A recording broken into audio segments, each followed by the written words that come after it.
Welcome to Mechabellum. This video focuses on teaching you the basics of the 1 vs 1 game mode, but the game has lots to offer like free-for-all brawl, 2 vs 2, and survival mode. Mechabellum is a turn-based auto-battler game that many RTS fans enjoy for its similarity to the genre, only with a lower APM requirement. Many StarCraft and Warcraft professionals either enjoy the game or even work for the developers. The in-game tutorials explain the basics and give you credits which you can use to buy cosmetics in the store, so I advise you to go through these in-game tutorials as your first starting point. They teach you how to select and move units, the importance of destroying the enemy towers, how to deploy in the flanks, how to purchase new units and unlock new unit types, the importance of unit counters, how to upgrade your units and tech them, how to place missile devices and shields, and how to use battlefield spells. Unfortunately, the tutorials stop there without getting into specialists, tower upgrades, unit drops, and more. You could practice versus AI, but I think the best way to learn is by playing versus real people. So let's walk through a game of Mechabellum together.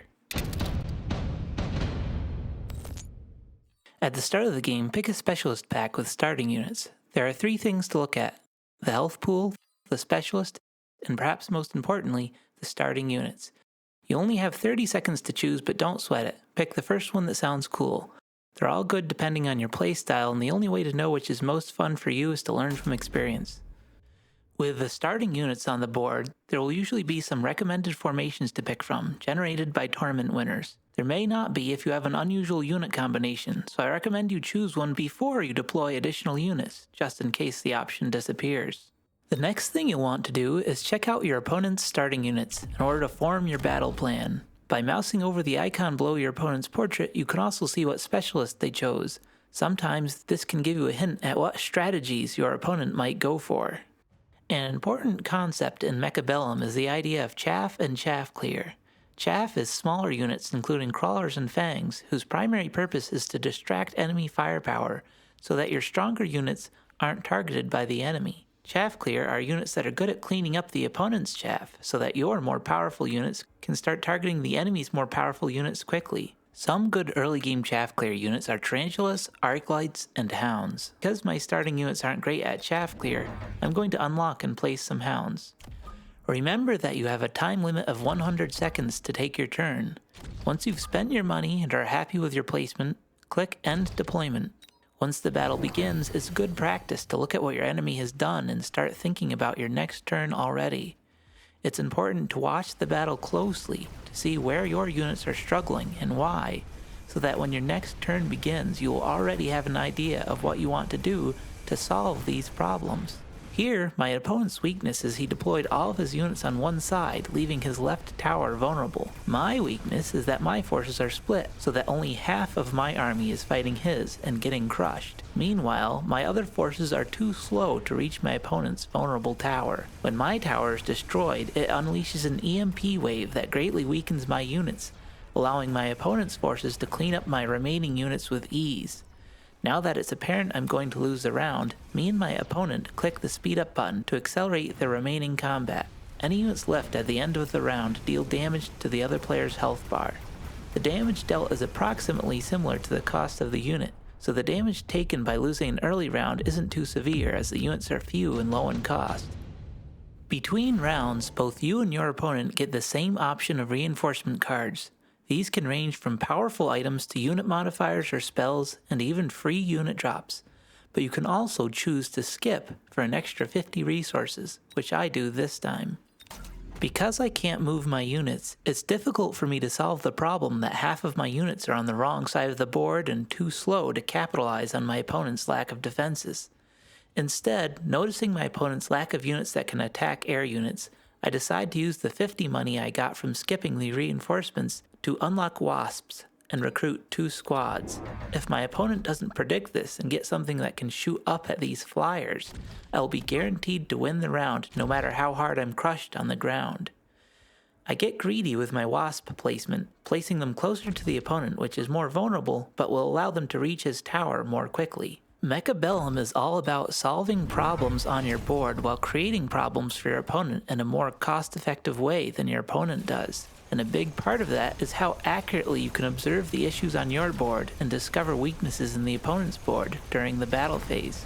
Here I'm noticing that a lot of my wasps didn't go for the tower, and my opponent has lured most of my units over to his strong side. He did get some units that can attack air, but they aren't very good against the wasp swarms that I built. My biggest weakness is even though the wasps worked for this turn, they are very vulnerable to being countered, and I don't have a strong ground force to protect them. This is an important aspect of improving at Mechabellum, not getting complacent or thinking you are in a good place just because you won a round, but always considering how strong your board is going to be in the long term. For reinforcement cards, you often want to choose something that you know you can get value out of in the near term, rather than theoretically in the long term. I don't want to choose quick cooldown, even if it could be helpful in the future, because I don't have any spells currently. And I likely don't want to pick heavy armor, as I don't have a power unit to put it on, and even if I did, it would likely be vulnerable to steel balls. I'm considering efficient tech, rhino drop, or skipping. I keep minimizing the window to check my opponent's board for weaknesses to the rhino drop. Often if your board has a fundamental weakness, like mine does, you want to wait until the free unit drops, which occur once in every 3-round window. I decide that the rhino drop may be useful in helping me win another round while I wait for the free units. I had planned to sell my wasp because it's in such a vulnerable position, but I get greedy and take the level, hoping my rhino drop protects them from any counter my opponent chooses. One thing to consider is what card your opponent might choose. I placed my Sabertooth, which I got for free as my specialist bonus, at my left tower in case my opponent chose the rhino drop and uses it to target this tower.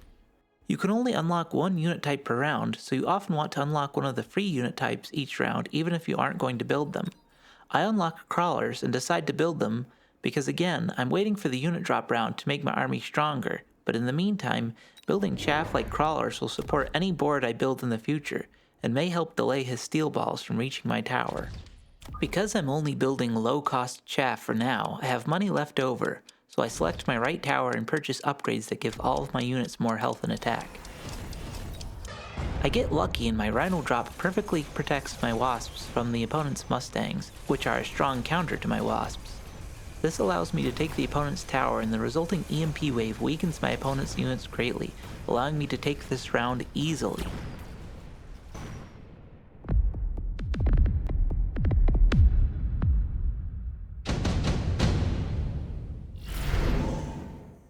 Finally, the first unit drop round, but I'm not too happy as it offers 2 units that counter my wasps even further, the Typhoon and the Farseer. I had thought with my wasps gaining levels I may be able to stick with them if my opponent only uses mustangs to counter them, but not anymore. I checked my opponent's board and noticed he sold some of his steel balls, so Scorpion is likely not the choice here. I'm not really happy with any of these choices, but ultimately I decide Phantom Rays with armor might help protect my wasps, particularly the one squad that's in a vulnerable position. I research the armor tech for my Phantom Rays so they can block the Mustang's damage, upgrade my Wasp, and then select my right tower to unlock the Beacon ability. I noticed that my Wasps were being aggroed to the right by the one opponent Arclight, but the Beacon ability allows me to command a small group of units to move in a particular direction, so I'm beaconing my Wasps and Phantom Rays to the opponent's tower, hoping that if I can rush his tower dead, the EMP wave can help me win the round even though the unit drop reinforcement wasn't very favorable for me. I was struggling to figure out what else I should use my money on, and ended up running out of time and failing to use my last available unit deployment. One common advice for all beginner players is to always use all of your available unit deployments every turn because they are a scarce resource. In fact, in addition to the 2 you get every turn, it is often a strong play to select your left tower and pay 50 for an additional unit deployment. My Phantom Rays don't quite successfully tank for my Wasps, but I still get the tower, giving me the round win. Let's accelerate through this game and see what we can learn from the ending. As you can see, despite the fact that I've been winning convincingly, the game suddenly turns around for my opponent because my board had some big weaknesses. But then I turn it around again and we trade blows and stay even until the very end. These kind of close back and forth games are very common in Mechabellum and are part of what make the game so much fun. In the end, I panic because my opponent's Raiden board is scaling too well and make a sudden switch into Phoenix, which loses me the game hard. There were a lot of poor decisions that led to this point. My initial greedy Wasp positioning that I doubled down on instead of fixing created a poor position where I couldn't protect my strongest units, my Wasps, from being targeted immediately. I never settled on a strong supporting unit for my Wasp and instead tried too many different things with Sledgehammers, Hounds, Phantom Rays, Fortresses, Scorpions, and finally Phoenix. Meanwhile, my opponent was split between fewer unit types, which allowed him to be more efficient. But one great feature about Mechabellum is that you can always load up the replay and take control on the final turn to see if you could have done better. If I switch to the last round and take control, what if instead of doubting my army and panic switching to Phoenix, I instead doubled down on the units I've invested most into, my sledgehammers and wasps, and then added more chaff? The range on my wasps and the extra crawlers distracted his raidens, allowing my carry wasps to clean up. With this simple change, I go from losing by almost 5,000 points to dealing almost 1,000 damage to my opponent, more than enough to have killed him and won the game. This illustrates two important points for you to remember. One, when in doubt, adding more chaff like crawlers to distract your opponent's powerful units from killing yours is often the right move. Second, it's often more powerful to invest strongly into fewer unit types than it is to spread yourself thin over many different types of units. A great way to learn this game is to choose only a few units to focus on per game and commit to them heavily. Units that pair well together like Vulcan and Marksman or Wasp and Sandworm. Not only is this a strong way to play, but it will prevent you from being overwhelmed by trying to learn too many new units at once. And committing to just a few units for a few games in a row will enable you to learn the ins and outs of those particular units well before moving on to the next one. I recommend you watch my Every Mechabellum Unit in 30 Seconds or Less video next to help you decide which units to try out. But first, here are some good rules of thumb to guide your play from high-level Mechabellum player Rat.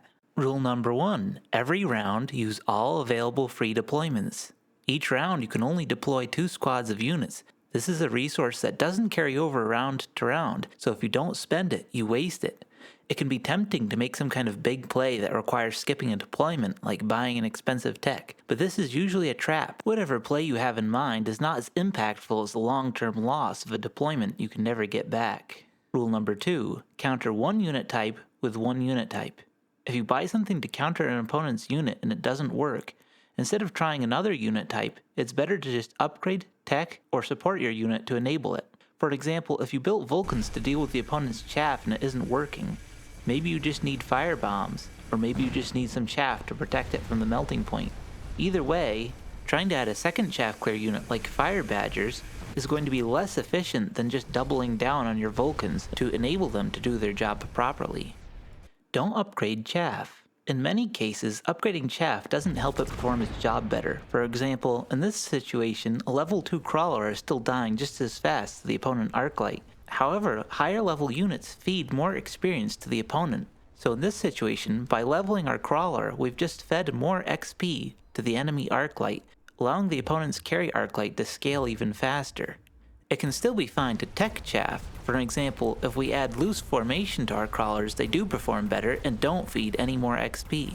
Only pick reinforcement cards that you're going to use this turn.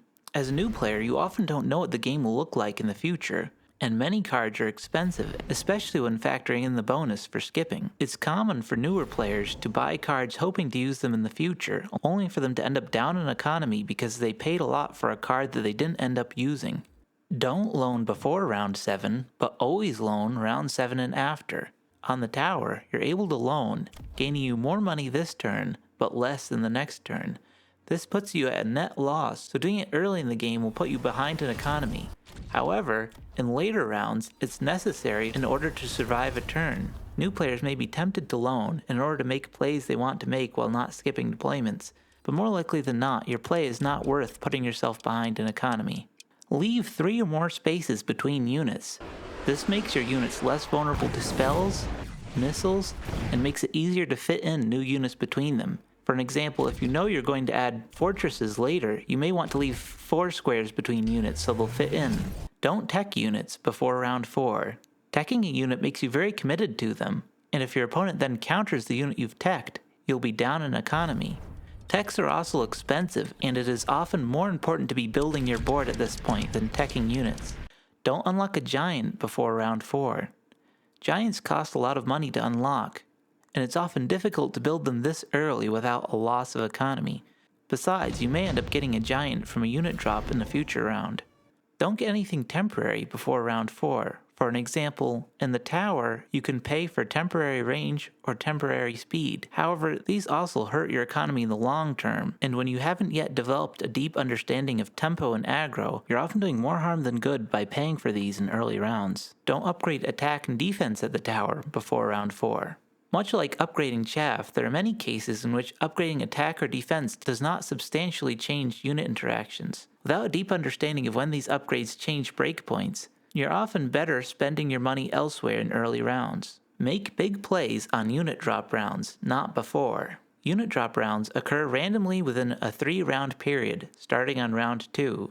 There's no point in investing money in a unit that you may get for free in a unit drop. The second reason is if you commit to something, like wasps, on one round, your opponent may be given a counter, like farseers, in the unit drop round, so it is better to wait for the unit drop round to make sure your opponents aren't being given a free counter to whatever you want to do. Unless a unit drop is what you want or need, sell it. In the tower, you can unlock the ability to sell units. Instead of holding on to a unit that is not helping your board, it is best to sell it. For example, if you already have fire badgers for fire and you get a Vulcan from a unit drop, it is often better just to sell it and spend the money upgrading your fire badgers. You may want to pick what counters the counter to whatever you have. For an example, if your board is all air, you know your opponent is going to choose an anti-air unit, so you should pick a unit drop that counters those anti-air units. Or pick the unit that counters the other units in the unit drop. For an example, if the unit drop consists of 3 air units and 1 anti-air unit, you should pick the anti-air unit because it will kill all 3 of the other choices the other player could make. Rat has a lot of other good tips I haven't included, so be sure to check out his channel. When I was starting, it was helpful to have these printed out or on a second screen to reference while I play. I'll link an image summary of these tips in the description if you want to do the same. As you play more, you will learn when it's appropriate to break each rule, but they can be helpful as guidelines when you first start playing. It's also useful to have Rat's website, Mechabellum, open to look at unit counters while you play. If you have any more questions, join the Discord and ask for advice in the new player chat. Above all, remember to have fun. Every unit type, every specialist, every card, and every tech is viable in certain situations or metas depending on your playstyle, so don't let other players' advice dictate your play. Experiment and have fun. Let's walk through one more game to remind ourselves of the basics and a few things we haven't learned yet, like checking unit damage numbers or changing techs. To change which techs are equipped on a unit, click on the Unit Modifications tab. Then click on a unit type. From here you can equip and unequip techs. While some techs have to be purchased to unlock them, you gain this currency for free by playing very quickly. Now let's dive into Game 2. While you definitely can choose any specialist you want, it's often best to pick one that has chaff, like fangs or crawlers, to start with. Remember to check out your opponent's starting units and specialist before making your plan. Here we're facing steel balls, so I decide I want to get out of spiders, so I add in arc lights as a backup chaff clear. Once you've recruited new units, check out the recommended formations, and remember, try to learn from them. Don't worry if you have a rough start. You'll have the opportunity to change things around with unit drops like this one. If we fast forward to later rounds of the game, we can see the use of something we haven't talked about much, deployable missiles, to defend a flank attack. It explodes his flank, allowing me to win this round. Besides loading up the replay to try different moves like we did last game, another thing you can do, not only after the game but during each round, is click on your opponent's units and your units to see which is doing the most damage. The gold, blue, and silver stars indicate if the unit has done top 3 damage, for the whole game on the left or for the current round on the right. Here we can see this level 3 Phoenix was doing a lot of damage for my opponent. Meanwhile, his level 4 Steel Balls was doing the most. If I had checked this sooner, I could have deployed a counter and done much better. Likewise, keeping track of your own unit's damage stats can help you sell or reinforce underperforming units. That's it for this video. If you want to see more, subscribe to help me reach my first 10 subscribers.